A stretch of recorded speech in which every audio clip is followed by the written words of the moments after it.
ये सरकार पूरी तरह से गरीब विरोधी, किसान विरोधी, नौजवान विरोधी, बुनकर विरोधी, छात्र विरोधी, दलित विरोधी। अध्यक्ष जी डिस्टर्ब ना करिए। सभापति महोदय, मेरा टाइम इसमें काउंट नहीं होगा। अबे कोई नोटिस नहीं लेता तुम्हें, छोड़ो। इतना अयोध्या से नफरत हो गई, अयोध्या से अवधेश जी क्या जीत गए। आप लोगों को इतनी नफरत हो गई कि एक भी उत्तर प्रदेश का एक बार भी नाम नहीं आया। सभापति महोदय, आपको जब नंबर आए तो बोल देना, और हमें पता है आपका नंबर भी नहीं आएगा आपकी पार्टी में। सभापति महोदय, बजट एक व्यापक विषय है, और जब इस विषय के बारे में सोचते हैं तो समझ में नहीं आ रहा कि कहां से शुरू करें, क्योंकि देश में आज कोई वर्ग नहीं बचा है। कुछ चुनिंदा उद्योगपतियों के बारे में बात नहीं करूंगा, लेकिन देश के 140 करोड़ लोगों में से कम 95% लोग ऐसे हैं जो आज पूरी तरह से बर्बाद हैं। एनडीए की यह सरकार 11वां बजट पेश कर रही है, लेकिन इस 11वें बजट के बावजूद अगर मैं देखता हूं तो समाज की जो गरीबों के लिए सबसे ज़्यादा ज़रूरी चीज़ें हैं, स्वास्थ्य का है, तो स्वास्थ्य 2023 और 24 में बजट घटा दिया है। किसानों का बजट जहां यूपीए के सरकार के समय 2014 तक 5.5 था, वहीं 24 आते आते ये 3.15 रह गया है। शिक्षा का बजट जहां 2013 में 4.77 था, आज 23-24 आते आते ये 2.5% रह गया है। इसी तरह से जितनी भी ज़रूरी चीज़ें हैं, सभापति महोदय, मुझे कहने में कोई संकोच नहीं, ये जो बीजेपी की एनडीए की सरकार है, ये सरकार पूरी तरह से गरीब विरोधी, किसान विरोधी, नौजवान विरोधी, बुनकर विरोधी, छात्र विरोधी, दलित विरोधी, पिछड़ा विरोधी, मजदूर विरोधी, जितनी भी अगर उपाधियां दी जाएंगी सभापति महोदय वो कम है। और मैं कोई राजनीतिक भाषण नहीं दे रहा हूं, मैं उदाहरण सहित, आपको जब नंबर आए तो बोल देना, और हमें पता है आपका नंबर भी नहीं आएगा आपकी पार्टी में, ये भी पता है हमें। सभापति महोदय, श्रद्धेय नेताजी ने हमेशा कहा है कि चुनाव में या जनता के बीच किया हुआ वादा अगर आप पूरा नहीं करते हैं तो वो भी एक सबसे बड़ा भ्रष्टाचार है, और उस भ्रष्टाचार में अगर किसी ने वर्ल्ड रिकॉर्ड बनाया है तो बीजेपी की और एनडीए की सरकार ने बनाया है। सभापति महोदय, 2014 के चुनाव के समय प्रधानमंत्री जी ने वादे किए कि 2 करोड़ रोजगार हर साल मिलेंगे। स्वामीनाथन जी, जिनको भारत रत्न दिया है सरकार को, मैं धन्यवाद देता हूं, लेकिन वो धन्यवाद अधूरा है जब तक उनकी सिफारिशों को नहीं मानते हो। 2007-8 से लगातार मांग चल रही है देश में कि स्वामीनाथन जी की जो सिफारिश है किसानों को 1.5 गुना समर्थन मूल्य देने का, एमएसपी की गारंटी देने का, कानूनी हक और अधिकार देने का, उस गारंटी को आज तक नहीं माना, आज तक नहीं माना, आज तक नहीं माना। स्वामीनाथन जी को आज तक नहीं माना। अध्यक्ष जी डिस्टर्ब ना करिए। सभापति महोदय, मेरा टाइम इसमें काउंट नहीं होगा। आप इधर, अरे यार, इसे जीता है तो ज्यादा ना बोलो, मालूम है कितने बड़े तीरंदाज हो। इधर चलो। स्वामीनाथन जी की आपने नहीं मानी, एमएसपी आपने लागू नहीं की। कितनी बढ़िया बात है कि खाद पे हम सब्सिडी बढ़ा रहे हैं, पहले 50 किलो को 45 किलो, फिर 45 किलो को 40 किलो, और मुझे लगता है कि एक तीसरा कार्यकाल पूरे होते होते केवल 10 ही किलो बचेगा खाद के कट्टे में, से ज्यादा नहीं बचेगा। मंडी एक नहीं बनाई, आत्महत्या इतनी कर रहे हैं किसान, और किसान अगर अपनी एमएसपी की मांग करते हैं, हजारों किसान यहीं दिल्ली की सीमा पर मारे जाते हैं, और आप सोचते हो कि आपकी बात को कोई समझेगा नहीं। सभापति महोदय, नौजवानों को कितना गुमराह किया गया, नौजवानों से कह दिया गया हर साल 2 करोड़ रोजगार।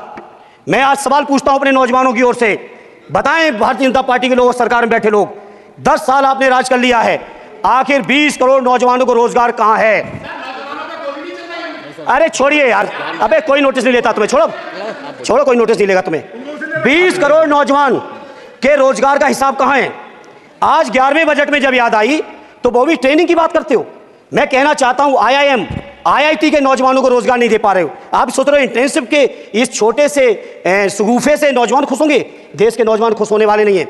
सभापति महोदय, शिक्षा के मसले पर लगातार बजट घटाया जा रहा है, लगातार सरकारी शिक्षा कम की जा रही है, और ये बीजेपी की सरकार की लगातार प्रयास है कि नौजवान शिक्षित होंगे तो सवाल पूछेंगे। देश की जेएनयू से लेके, बीएचयू से लेके, एमयू से लेके जितने बड़े संस्थान हैं, सारे संस्थानों को बर्बाद कर दिया है। एक भी दलित, एक भी पिछड़े, कहीं आपका वाइस चांसलर नहीं है। लगातार जितने भी आपके professor, associate professor, assistant professor की नियुक्तियों में आरएसएस का जब तक कोई फंडामेंटल कोर्स नहीं करेगा, बेसिक कोर्स, तब तक उसकी नियुक्ति नहीं होगी। आप क्या सोच रहे हो देश नहीं देख रहा है नौजवान? यूजीसी का बजट लगातार कम किया जा रहा है। मेरा खुला आरोप है इस सरकार पर कि ये सरकार शिक्षा को प्राइवेट करके, शिक्षा को मुट्ठी भर उद्योगपतियों के हाथों में देके, शिक्षा को चुनिंदा लोगों के हाथ में देके, देश के 140 करोड़, जिसमें मैं समझता हूं 90% लोग गरीब हैं, उन गरीबों के हाथों से शिक्षा को छीनने का ये जो आपकी सरकार षड्यंत्र कर रही है, इसके लिए हम लोग इस मौके पे विरोध करते हैं। लगातार फीस बढ़ा रहे हैं, शिक्षकों की कमी है, रोजगार आप दे नहीं पा रहे हो, सामाजिक असमानता। सभापति महोदय, 2014 में जिस समय सरकार बनी थी एनडीए की, उस समय देश की जितनी भी जो आर्थिक चीजें थी, जो वेल्थ थी, उसमें पिछड़ों की हैसियत 17% थी, 17%, और आज 10 साल की एनडीए की सरकार के बाद पिछड़ों की आर्थिक हैसियत हो गई है केवल 9%। मैं कहना चाहता हूं चुनौती के साथ, वित्त मंत्री अपने जवाब में बता दें, अनुसूचित जनजाति का एक भी व्यक्ति देश में अरबपति हो तो बता दूं, एक भी अरबपति हो तो बता दूं, एक भी दलित को अरबपति आपने बना दिया हो तो बता दो, एक भी पिछड़े को बना दिया हो तो बता दो। आप जवाब में दे देना, आप डेटा दे देना, आप डेटा दे देना, हमारी दबाव नहीं रुकेगी। सभापति महोदय, जब जब बीजेपी की सरकार, जब जब बीजेपी के लोग विपक्ष में रहे तो ओपीएस की बातें किए। 10 साल से आप सत्ता चला रहे हो, 11वां बजट पेश कर रहे हो, पूरा देश आज ओपीएस के लिए सरकारी कर्मचारी परेशान है, कहीं ओपीएस की चर्चा नहीं है, पुरानी पेंशन की कोई चर्चा नहीं है। सभापति महोदय, पुरानी पेंशन तो पुरानी पेंशन, हम मांग करते हैं, बहुत बड़े राष्ट्रभक्त आप बनते हो, मैं मांग करता हूं देश के पैरामिलिट्री फोर्सेस को आप पुरानी पेंशन दीजिए। मैं मांग करता हूं, आप राष्ट्रभक्त हैं ना, सीमा पे जो सुरक्षा कर रहे हैं, जो शहादत झेल रहे हैं, मेरी मांग है कि आप उनकी ओपीएस दीजिए। वो आप ओपीएस नहीं दे पाओगे। इसी तरह से सभापति महोदय, देश के अंदर बहुत से ऐसे संविदा कर्मचारी, एक से एक बढ़िया फार्मूला, अब कानूनन मंडल आयोग लागू हो गया तो कैसे पिछड़े और दलितों को रोकें, तो संविदा कर्मी की प्राइवेट कंपनी, प्राइवेट आपने आउटसोर्सिंग कर दी। आउटसोर्सिंग के कारण से देश के सारे दलित, सारे पिछड़े, सारे आदिवासी आपकी सेवाओं से बाहर हो गए, उनके पास कोई कानूनी हक नहीं। तो ये जो आरक्षण को खत्म करने के तरह तरह के जो आप लोग षड्यंत्र अपना रहे हो, इस षड्यंत्रों को देश का जनमानस पूरी तरह से जान भी चुका है, पहचान भी चुका है, और इसीलिए उत्तर प्रदेश से तो आपको कर ही दिया है बाहर, देश से भी बाहर जल्दी करेंगे और हमारे साथी मिलकर दूसरे प्रांतों से भी बाहर करेंगे। इसी तरह सभापति महोदय, हम आप मांग करते हैं, आप सोचिए उत्तर प्रदेश अकेले के अंदर, देश के हालात मुझे नहीं पता और बदतर होंगे, अकेले उत्तर प्रदेश में 1000 से ज्यादा शिक्षा मित्र आत्महत्या कर चुके। सभापति महोदय, कोई सरकार के कान पे जू नहीं लग रही है, किसान आत्महत्या कर रहे हैं, इन्हें कोई मतलब नहीं, अनुदेशकों को तनख्वाह नहीं मिल रही है समय से, कोई मतलब नहीं, आंगनबाड़ी महिलाएं परेशान हैं, इनको कोई मतलब नहीं। सभापति महोदय, आपकी आशा बहुएं, आपकी ये रसोईया महिलाएं, आपकी आंगनबाड़ी, पंचायत सहायक, रोजगार सेवक, मैं समझता हूं सभापति महोदय, यहां बैठे हर सदस्य के पास इनके क्षेत्रों का ये डेलीगेशन जरूर मिलता होगा और मांग करता होगा कि कम से कम हमारा मानदेय बढ़ाया जाए, हमें स्थायी किया जाए। सभापति महोदय, इसके लिए सभापति महोदय, मेरी पार्टी के किसी भी मेंबर से हम नंबर कम कर लेंगे, टाइम, मेरा टाइम बढ़ा दीजिए, बढ़ा दीजिए, कोई भी मेंबर हमारे लिए दे देंगे टाइम। इसलिए सभापति महोदय, इन सभी समस्याओं के लिए मैं आपसे कहना चाहता हूं कि इनका समाधान करिए, और नहीं समाधान करेंगे तो अभी तो बैसाखी पे बन गए, बिहार और आंध्रा को पैकेज देखे प्रदेश में कितने राज्यों को पैकेज दे पाओगे। अरे वित्त मंत्री जी, उत्तर प्रदेश से आते हो, इतना भी हक नहीं कि पूरे बजट भाषण में एक बार उत्तर प्रदेश का नाम आ जाता। इतना अयोध्या से नफरत हो गई, अयोध्या से अवधेश जी क्या जीत गए, आप लोगों को इतनी नफरत हो गई कि एक भी उत्तर प्रदेश का एक बार भी नाम नहीं आया। सभापति महोदय, इसे मैं आज इस मौके पर सभापति महोदय, देश के गरीबों, किसानों, नौजवानों, व्यापारियों, बुनकरों, सभी की ओर से कहना चाहता हूं, यह बजट देश विरोधी बजट है। कुछ समस्याओं के लिए सभापति महोदय, संवेदनशीलता के साथ मैं कहूंगा सरकार को विचार करना चाहिए। श्रद्धेय नेताजी जब रक्षा मंत्री थे, उन्होंने व्यवस्था दी थी कि देश के अंदर जो भी सैनिक शहीद हुए हैं उनको ससम्मान उनके घरों पे जाके राष्ट्रीय सम्मान के साथ उनकी अंत्येष्टि हो।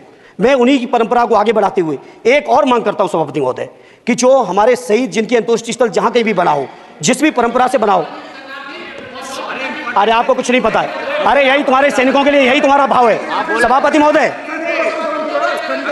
आप बोले सभापति महोदय, मेरा अनुरोध है अग्निवीर की योजना खत्म की जाए। ये 4 साल के सैनिक से देश की उतनी मजबूत रक्षा नहीं हो सकती, नौजवानों को गुमराह करके केवल 4 साल, उन्हें दो ना 60 साल तक रिटायरमेंट, 4 साल बाद वो कहाँ नौकरी ढूंढेंगे। इसे मेरी मांग है अग्निवीर की योजना खत्म की जाए। साथ ही साथ मेरी एक मांग और है कि जो शहीदों की शहादत स्थल है उसको शहीद स्थल के तौर पर डेवलप करने के लिए केंद्र सरकार को अतिरिक्त बजट देना चाहिए। मैं नहीं समझता हूं इसमें किसी को कोई दिक्कत होनी चाहिए। इसी तरह सभापति महोदय, बातें बहुत लंबी लंबी की जाती हैं, थोड़ा सा मैं अपने क्षेत्र के बारे में कहूँगा। आदरणीय हमारे नेता माननीय राममूर्ति वर्मा जी ने भी कहा है, माननीय लालजी वर्मा जी ने भी, जो बाढ़ की समस्या है, जो समस्या बिहार में है नेपाल से पानी छोड़ने की, वही समस्या उत्तर प्रदेश की भी है। और विशेषकर पूर्वी उत्तर प्रदेश में अगर आप चलिए तो खीरी से शुरू करेंगे, पीलीभीत खीरी से लेके पूरा आप चले जाइए और एकदम कुशीनगर बॉर्डर तक, बिहार बॉर्डर तक पूरी की पूरी समस्या है। घाघरा जब आती है तो मैं समझता हूँ इन जिलों के लाखों लोगों को तहस नहस करके चली जाती है। जितना विकास होता है सभापति महोदय, बरसात के समय वो सारा का सारा विकास पूरी तरह से खत्म हो जाता है। इसलिए मेरी मांग है केंद्र की सरकार से कि बजट आप पास कर रहे हो तो कम से कम उत्तर प्रदेश से इतनी नफरत ना करो। 2 बार तो उत्तर प्रदेश की दम पे ही बैठे थे और तब भी ये वित्त मंत्री जी हंस रहे हैं, इनके यहाँ भी आता है, बाढ़ तो जाती होगी महाराज, बसता तो नहीं होगा, कुशीनगर बसता नहीं होगा, आपका मऊ बसता नहीं है, आजमगढ़ बसता नहीं, अम्बेडकर नगर बसता नहीं, बहराइच बसता नहीं, खीरी बसता नहीं, श्रावस्ती बसता नहीं, पीलीभीत बसता नहीं, बलिया बसता नहीं है, कुशीनगर बसता नहीं है, गोरखपुर बसता नहीं है। इतने जिले तो हमारे उत्तर प्रदेश के प्रभावित हैं। तो बिहार की तरह से एक विशेष पैकेज हमारे उत्तर प्रदेश के लिए भी दे दो। कम से कम इतना तो कहने की हिम्मत रखो, केवल चीखने के लिए बैठे हैं सब के सब। सभापति महोदय, दूसरा एक मैं बात, हमसे पूर्व जो सांसद रहे हमारे आजमगढ़ के, बड़ी लंबी लंबी बातें की, गोरखपुर से आजमगढ़ होते हुए बनारस तक का हमने रेलवे लाइन स्वीकृत करा दिया। सभापति महोदय, मैंने जब पता किया अधिकारियों से तो सच्चाई ये है कि अभी उस पर एक भी पैसे का बजट का आवंटन नहीं है, नहीं है बजट का आवंटन। हाँ, आज आप ही ने तो पेश किया बजट, आप ही तो साइन किए हो, निर्मला जी ने तो किया नहीं होगा, आप ही ने किया होगा। तो सभापति महोदय, उस पर बजट भी आए, उस पर बजट भी आना चाहिए।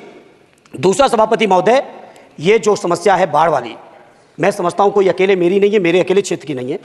जो भी संवेदनशील व्यक्ति होगा इस पर जरूर गंभीरता से सोचेगा, उसको सोचे। इसी के साथ मैं अपनी पार्टी की ओर से इस जन विरोधी बजट का पुरजोर विरोध करता हूँ। बहुत बहुत धन्यवाद।